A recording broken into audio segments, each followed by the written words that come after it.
하나님께서 예루살렘을 이제 심판하시는데 예루살렘을 심판하는 그 이유가 분명하다라고 말씀하십니다. 예루살렘 백성들이 심판을 받을 만한 죄를 지었기 때문이다라는 거죠. 여러분, 죄의 값은 뭡니까? 죄의 값은 사망이에요. 죄를 지면 죽어야 돼요. 그냥 하나님은 용서 하나님이니까 넘어가시겠지. 여러분, 절대 그렇지 않아요. 하나님께서 저와 여러분을 용서하는 이유는 예수 그리스도, 예수님께서 우리의 모든 죄를 대신 짊어지셨기 때문입니다. 죄의 값은 사망이에요. 그러니까 예루살렘 백성들이 죄를 지었기 때문에 심판을 받는 겁니다. 그런데 예루살렘 백성들은 어떻게 생각하고 있습니까? 자신들은 죄를 짓지 않았다고 생각하는 거예요. 어떻게 생각하냐면 조상들이 죄를 지어서 우리가 지금 고통을 당하고 있다. 그러니까 우리가 이렇게 지금 바벨론의 침략을 당하고 지금 1차, 2차 지금 포로로 끌려가고 있지 않습니까? 아직 3차는 끌려가지 않은 상태예요. 이렇게 끌려가고 고난당하고 어려움을 겪고 있는 이유가 다 조상들 때문이라는 거예요. 옛말에 말 있죠. 잘 되면 누구 탓? 잘 되면 내 탓이고 못 되면 조상 탓. 이렇게 뭐가 이렇게 안 되면은 우리 조상들이 죄를 많이 지어서 내가 벌을 받는다고. 이게 지금 예루살렘 백성들의 생각이에요. 그러니까 자신들이 잘못했다는 생각을 하지 않는 거예요. 억울한 거죠. 자신들의 잘못을 인정하지 않고 변명만 하고 있는 이 예루살렘 백성들에게 하나님은 구체적으로 그들의 죄를 이제 하나하나 지적하십니다. 3절입니다. 너는 말하라. 에스겔에게 말하라는 거죠. 가서 주 여호와께서 이같이 말씀하셨느니라. 자기 가운데 피를 흘려 벌 받을 때가 이르게 하며 우상을 만들어 스스로 더럽히는 성아. 이 예루살렘 백성들이 심판을 받는 것은 피를 흘렸기 때문이다. 여기서 피라는 것은 무고한 사람들의 죄, 사람들을 해함으로 피를 흘린 거예요. 억울한 자들. 우상을 만들어 스스로 더럽혔기 때문이다. 4절에서 5절입니다. 내가 흘린 피로 말미암아 죄가 있고 내가 만든 우상으로 말미암아 스스로 더럽혔으니 내 날이 가까웠고 내 연한이 찼도다. 그러므로 내가 너로 이방의 능욕을 받으며 만국의 조롱거리가 되게 하였노라.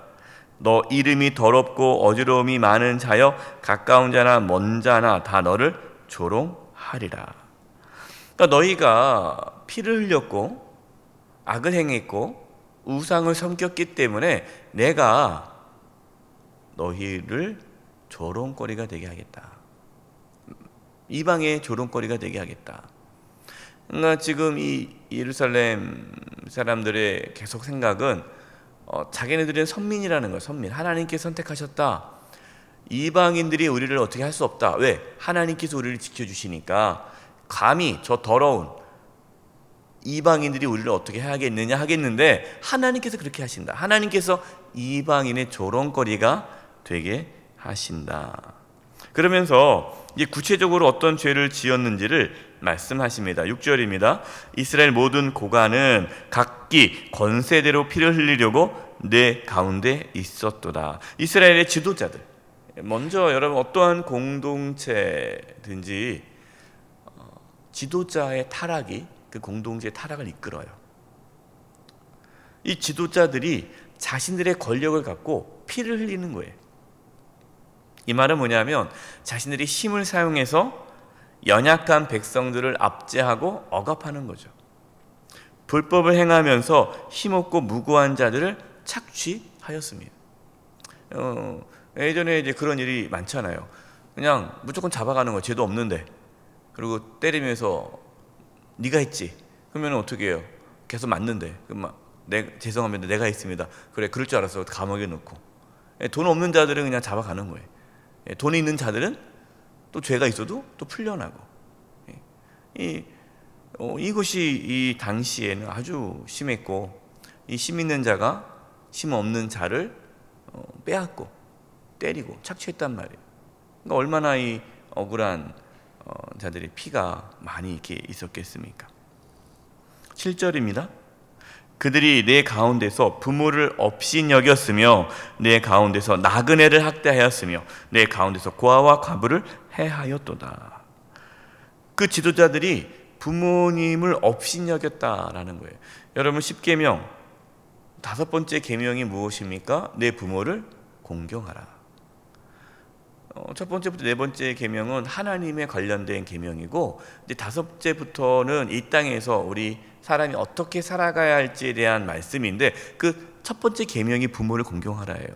여러분, 부모님을 공경하는 것은요, 그것은 사람의 가장 기본적인 도리예요. 그래서 우리는 자녀들에게 부모를 공경하도록 가르쳐야 돼요. 부모를 업신여기면 안 되죠. 이게 큰 죄입니다. 근데 부모를 업신여겼어요. 근데 부모를 업신여기고 거역하는데 뭐 다른 사람들에게 자비를 베풀겠습니까? 전혀 그렇지 않죠.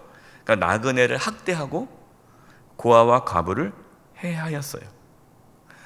말씀 보면요, 하나님께서 이 레위기 말씀이나 이렇게 계속 출애굽기나 이렇게 말씀, 시내산에서 하나님께서 출애굽한 이스라엘 백성들을 시내산에서 말씀을 줄 때 하나님께서 강조한 말씀이 뭐냐? 고아와 과부와 나그네를 돌봐라. 여러분, 이거 하나님의 명령이에요. 그냥 고아와 과부와 나그네를 가만두는 것이 아니라 적극적으로 돌봐야 돼요. 선을 행해야 돼요. 고아와 과부와 나그네는 누굽니까? 당시에 가장 연약한 자들이죠. 가난한 자들, 힘없는 자들, 도움이 필요한 자들이에요.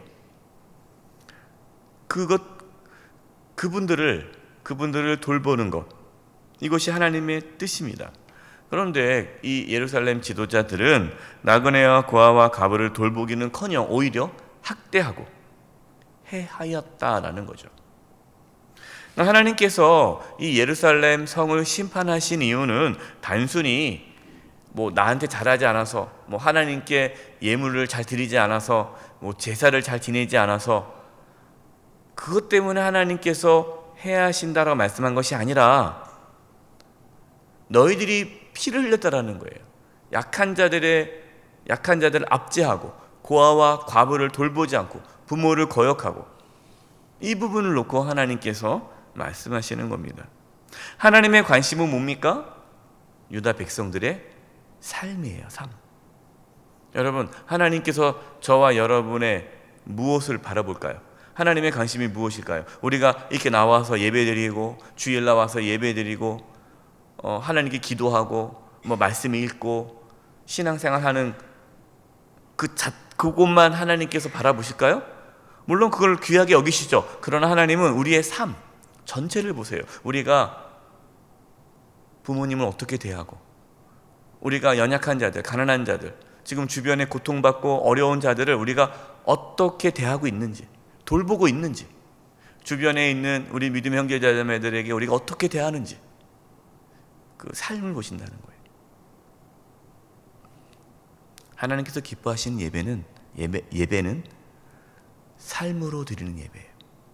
삶으로. 8절과 9절입니다. 너는 나의 성물들을 업신여겼으며 나의 안식일을 더럽혔으며 내 가운데 피를 흘리려고 이간을 붙이는 자도 있었으며 내 가운데 산 위에서 재물을 먹는 자도 있었으며 내 가운데 음행하는 자도 있었으며. 하나님의 성전을 더럽힌 거예요. 하나님의 그 성물, 그걸 막 업신여기는 거예요. 함부로 하는 거예요. 또 여기서 이간을 붙이는 자도 있었다. 이간은 뭐냐면은 모함하는 거죠. 그러니까 모함하여 피를 흘렸다. 그러니까 자기에게 어떤 이익을 얻기 위해서 다른 사람을 모함하는 거예요. 헌담하는 거예요. 끌어내리는 거죠. 그리고 그 사람을 죽이는. 산에서 하나님을 섬기는데 또 산에 가가지고 우상의 재물을 또 먹는 거예요. 그 다음에 또 계속해서 나오는 것이 성적인 타락입니다. 성적인 타락도 있었어요. 12절입니다. 내 가운데 피를 흘리려고 뇌물을 받는 자도 있었으며 내가 변돈과 이자를 받았으며 이익을 탐하여 이익을 탐하여 이웃을 속여 빼앗았으며 나를 잊어버렸도다. 주 여호와의 말씀이니라. 돈을 받고 살인하는 자도 있었고요. 고리대금업, 높은 이자를 받고 돈을 빌려주는 거죠. 또 이익을 얻기 위해 이웃을 속여 빼앗기도 했어요. 이렇게 삶에서 악을 행하는 것은 다 뭐 때문이라는 겁니까? 하나님을 잊어버렸기 때문이다라고 말씀하세요. 하나님은 예루살렘 지도자들과 백성들이 행한 악을 구체적으로 말씀하시면서 너희가 이 고난당하고 징계를 받고 하나님의 심판을 받는 것은 이것 때문이다. 여러분, 우리가 우리의 삶을 정직하게 돌아봐야 됩니다. 우리가 왜 하나님이 나에게 왜 기도 제목이 없어? 나는 왜 하나님 기도를 응답 안 해줍니까? 왜 내 삶이 이렇습니까? 이게 불평불만하기 전에 정직하게 자기를 돌아봐야 돼요. 내가 하나님 앞에 범죄한 것은 없는가? 내가 하나님 앞에 혹시 악을 행한 것이 없는가? 내 주변의 사람들에게 함부로 한 것이 없는가? 내가 누군가의 마음에 상처를 준 것은 없는가? 또 내 주변에 어렵고 힘든 사람을 내가 무시하고 외면하고 있지는 않은가? 여러분, 내가 다른 사람을 해하지 않아도요, 내가 연약하고 힘들고 고통 가운데 자들을 도와주지 않으면, 돌보지 않으면 그게 악이에요. 어떤 분들은 나는 아무도 난 피해를 준 적 없어. 그래요. 피해를 주지 않은 것은 좋은 거지만 또 선을 행하지 않는 게 악이에요. 하나님은 적극적으로 선을 행하라고 말씀하십니다. 하나님은 우리의 모든 죄를 다 알고 계십니다. 사람은 속여도 하나님을 속일 수가 없어요. 하나님을 두려워하지 않으면 악을 행하게 됩니다. 참된 신앙은 삶에서 나타나요. 부모님을 공경하고 가족을 섬기고 이웃과 또 믿음의 성도님들, 연약한 이웃들을 사랑하고 돌보는 것, 여러분, 이것이 참된 신앙입니다. 저와 여러분 그렇게 살아갈 수 있기를 간절히 축원드립니다. 기도하겠습니다. 하나님 아버지, 저희들의 삶에 악이 있다면, 피 흘림이 있다면, 누군가 마음에 상처를 주고 고통을 주고 아픔을 주고 있다면 주여 깨닫게 해주시고 회개케 해주시고 돌이키게 해주시고 하나님을 기쁘시게 하는 삶을 살아가도록 이끌어 주시옵소서. 예수님의 이름으로 기도드립니다. 아멘.